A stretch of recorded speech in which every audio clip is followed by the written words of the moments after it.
São Paulo, na primeira leitura, glorifica a Deus pela perseverança dos Tessalonicenses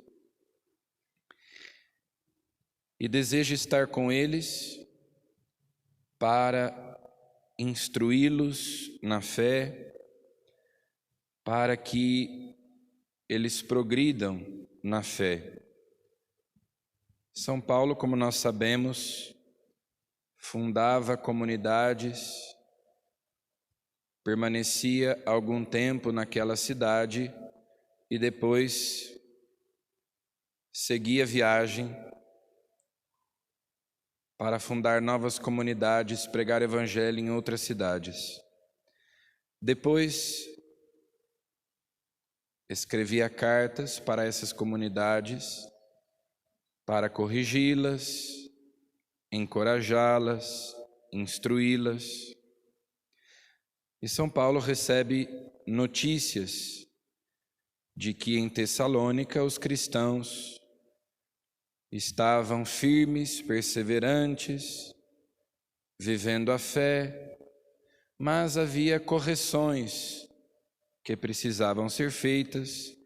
Eles eram ainda muito pouco instruídos, sobretudo em relação à escatologia, ou seja, as últimas coisas.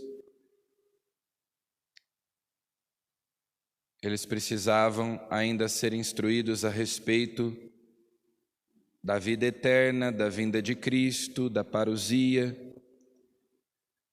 E por isso São Paulo escreve para elogiá-los, mas também manifesta o desejo de estar com eles novamente. E diz que se eles estão perseverando, é porque Deus está realizando neles a sua obra. Então é por obra da graça de Deus que nós nos mantemos firmes na fé e vamos progredindo na fé.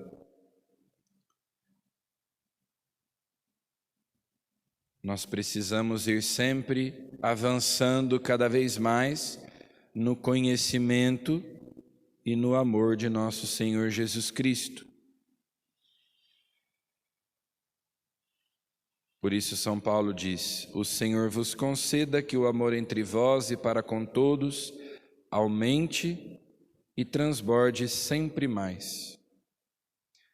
Noite e dia rezamos efusivamente para vos rever e completar o que ainda falta na vossa fé. Então, São Paulo plantou a semente, pregou o evangelho entre os tessalonicenses, mas sabe que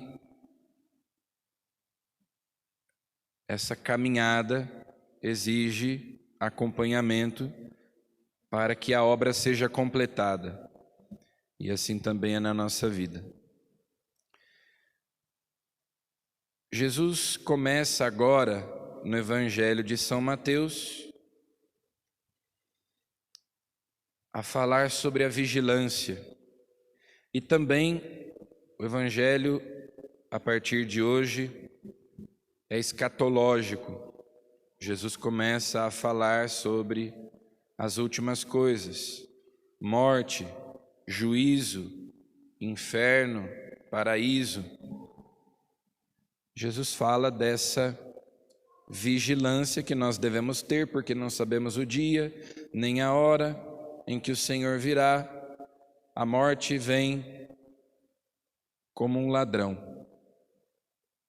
no dia, na hora em que nós menos esperamos.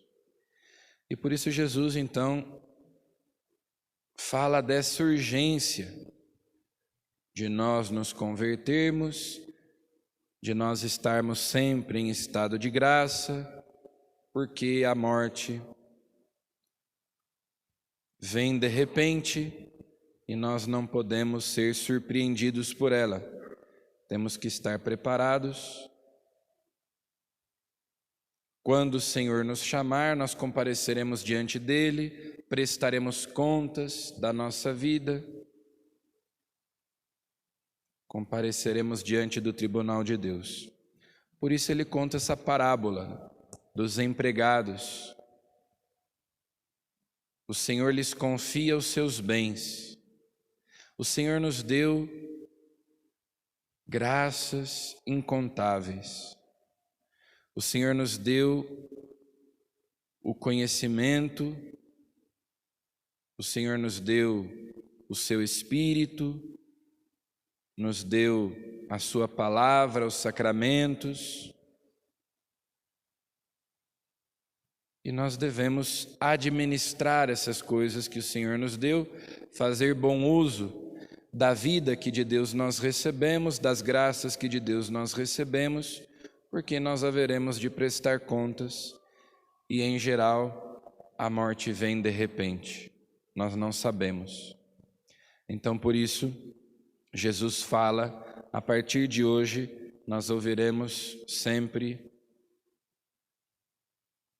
essa urgência, estarmos vigilantes, estarmos atentos, acordados, porque se o Senhor nos encontrar em estado de graça, nós seremos salvos. Mas se não nos encontrar em estado de graça, seremos condenados. Então, o Senhor nos exorta a que sejamos sempre vigilantes, porque toda a eternidade depende de como o Senhor nos encontrar no momento da nossa morte. Por isso é que nós rezamos na Ave Maria. Santa Maria, Mãe de Deus, rogai por nós pecadores agora e na hora da nossa morte. Porque o momento da nossa morte é decisivo. E se nós estivermos na graça de Deus, a nossa eternidade será feliz com Deus. Se nós não estivermos na graça de Deus, então a nossa eternidade será infeliz sem Deus, dependendo de como nós estivermos no momento da nossa morte, que nós não sabemos se será daqui 1 ano, 10 anos ou daqui 5 minutos. Então, que o Senhor nos dê a graça da perseverança e também da vigilância para estarmos preparados quando o Senhor nos chamar. Amém.